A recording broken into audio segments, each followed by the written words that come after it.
Hey guys, it's Weekly Weird News. Ricky's in Georgia. Isn't that weird? Yeah, it's the weirdest him. story of all. But we got Brett. The weirdest story.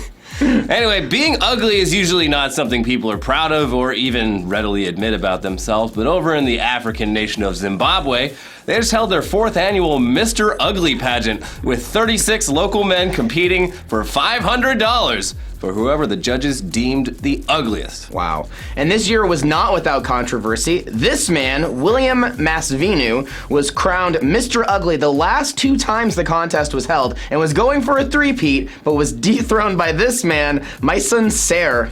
Sure. And look, both these guys are absolutely hideous. I know that I would have a hard time choosing between them, but former champ William Masvinu did not take his defeat well. He and his supporters called bullshit on the judges because they felt that Misan Seri's ugliness was simply due to his missing teeth and didn't embody the natural ugliness that the esteemed pageant supposedly stands for. Yeah, he didn't have all of his parts. It's not even a fair contest. It's cheating. If I had a skull for a face, I mean, what are you know. Well, that would be like, you'd win the cool pageant. Yeah, that actually looked really badass. We'll get on that. When judges announced their winner, Masvino became very upset, shouting at them, "I am naturally ugly. He is not. He is ugly only when he opens his mouth." That's what I say about Ricky. Another contestant also shouted at the judges, "Do we have to lose our teeth to win? This is cheating." Drama. After the event, Masvinu told reporters, "If you're missing front teeth, it does not make you ugly. You need natural ugliness from birth. I did not lose, and I am still #1. We need to redo the whole thing." However, one of the judges was quick to defend the decision, saying, "Sere made tremendous effort to enhance his ugliness by pulling facial stunts. Masvinu thought he is so ugly that he didn't need to try hard. That cost him the crown." So, and the new champ wasn't about to let the haters get to him. He blocked out the haters. He proudly told reporters, "They should just accept that I am uglier than them. I hope to get a TV contract. I already moved around schools performing and showcasing my ugliness, so this is a chance to make it on TV. So best of luck to you, champ. At the very least, you've already made it onto Weekly Weird News." That's half of the battle, That's the baby. greatest achievement of all. Moving on to other cultures we don't fully understand, did you know Russians like to drink? Well, if you somehow weren't aware of that stereotype, a Russian sailor recently went out of his way to reinforce it by drinking a half-liter of rum and crashing a massive Russian cargo ship into the west coast of Scotland. Sure. The unnamed chief officer was supposed to be on watch, making sure the 400-foot ship didn't crash into anything dangerous like a major landmass, but he decided he'd rather drink himself to 8 times the legal limit and then fall asleep instead. Now that's thinking like a Russian sailor. In addition to falling asleep, he also had failed to turn on any of the alarm systems that would have alerted the rest of the crew of an oncoming obstacle, and there was also nobody acting as lookout on the bridge. So the crash left the ship stuck on a bunch of pesky Scottish rocks for 2 whole days, all the while leaking 25 tons of fuel into the Scottish coastline and reinforcing every drunk Russian stereotype ever. No dash cam footage on that one, though. It's just No, not yet. But moving on from misguided cargo vessels to misguided homework assignments, nice segue. A recent project given to some 9th graders at a Utah high school had some parents a bit upset when they found out their kids had been tasked with designing their own recruitment posters for the ISIS terror group. So the goal of the assignment was actually pretty educational and refreshing. Teach students how and why groups like ISIS and Al-Qaeda are able to recruit so many young people to do despicable, terrible things or even sacrifice their lives. This is something more people need to try to understand, because simply saying ISIS is evil oversimplifies why they're so dangerous.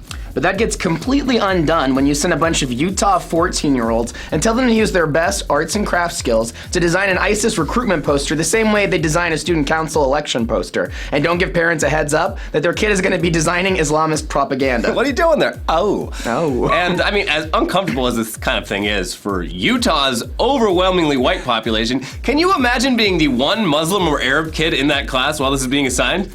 What is this, fucking entrapment? No. No, I see your little trick, teacher. Yeah, no. But anyways, say what you will about Utah, but the people there are generally pretty polite, so it's refreshing to see that the mom who brought this story to the news doesn't want the teacher fired or even disciplined for it, and just believes it was an honest mistake by an otherwise good teacher. Those Mormons. Wow. Just so nice. So forgiving. But it's one thing for a lowly first-year high school teacher to do something that misguided. It's another thing entirely when it's one of the biggest companies on Earth. But despite quickly becoming a great source for original scripted content, Amazon needs a little bit of work on their marketing strategies. Because to promote their new series, The Man in the High Castle, which is about what America would be like if the Nazis won World War II, Amazon decided to deck out some New York subway cars with a bunch of Nazi symbols. Now, they didn't use any actual swastikas because they're not that stupid. But they did use a whole lot of Reichsadlers, aka Nazi eagle symbols, which it would have probably been okay in a lot of places, but in a city with a very high Jewish population and a lot of actual Holocaust survivors who ride the trains, putting any sort of Nazi references on a train is going to rub some people the wrong way. Anyway, the show's supposed to be pretty good. I watched the first one, it was all right. Whatever, who cares? Let's close out this show the way you guys always do by reading some of the weirdest headlines that actual news sources used this past week. How a man named Fuck Dat Bitch ended up in a war of words with Facebook. I love that one. It's his real name. He's his real name. Vietnamese. It's just a very unfortunate name. Yeah. And Facebook's like, no. No. Real names only. He's like, he had to post his passport. He's like, just please let me keep my Facebook profile. Well, my life is hard enough without this, yeah. Yeah. Russian driver replaces car tire with log. Probably that guy that got fired from captaining ships came home and... Having a rough day, huh? Yeah. This was in like the Moscow Times too, so they're just like embracing the fact that everyone thinks they're all insane. So How Russia, does that stay work? weird. He like just stuck it on the axle, or He just like it's this just like end of a log. He apparently was going like 30 miles an hour. Oh wow! He was getting from point A to point B. Oh great! Wow. He's not gonna sit around and wait for AAA. No, not in Russia. Man swings samurai sword at Apple Store. Terrifies customers. Okay. I just like that they included that second part, as if that wasn't just obvious. Customers okay with it. Yeah. Not concerned. Colorado outhouse named America's best public restroom. And it's actually really nice. It's like it's really nice woodwork. Calling it an outhouse is reductive. Man in Incredibles costume punches cab driver, dodges fare. Incredible. Incredible. And he's on camera in an Incredibles costume. He's gonna get caught. Come on. British bookstores respond to Black Friday with Civilized Saturday. Of course they did. They're gonna have fucking like prosciutto and crackers and shit and do some bougie stuff. Oh yeah. Look at all those animals running down to the local whatever the fuck they shop at in England. Let's read some Jane Austen.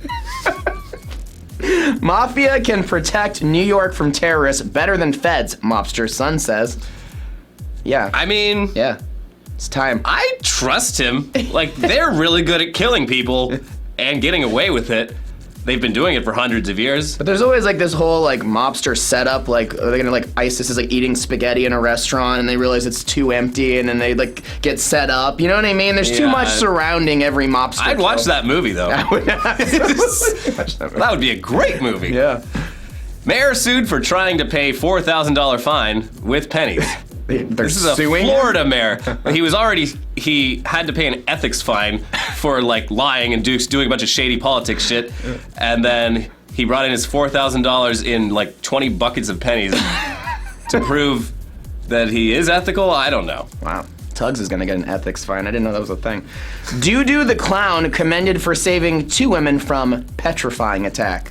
Doo-doo. That's doo-doo, baby. That's doo-doo.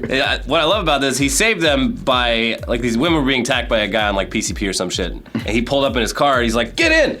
And the man was scary enough that getting into a random stranger clown's car, they were like, yes, this is the better option here. Yeah, that's a good point. I would never do that. And our final headline, take it away. Expectant father makes bomb threat to hospital so he can arrive to see child's birth in time. And, like that was going to delay it, right? Okay. Yeah, now he's not going to see his kid for 10 years. So, well, you win some, you lose some. Anyways, guys, I hope you have a happy Thanksgiving, or if you're in another country, a happy Thursday tomorrow. Yeah. Just a normal one. Maybe do some shopping. Maybe don't. Maybe have a sophisticated Saturday. We've got a lot of great options there. Anyway, check out our other content. Everything will be back to normal next week. Bye. Bye.